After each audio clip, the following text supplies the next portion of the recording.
今次嚟到呢間圍南書店，係位於呢個機場裏面嘅。我喺機場裏面㗎。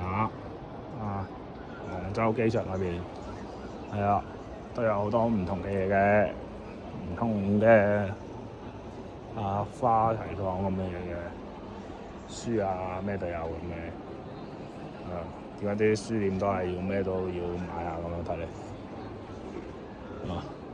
好，但係咧，我就揾到一樣嘢，又可以俾我講下叉嘅設計。一個咁嘅電子遊戲啦，一個 game 啦。開咗啦，呢度好，但係咧，你要明白，可以好似象棋咁，有攞到出嚟。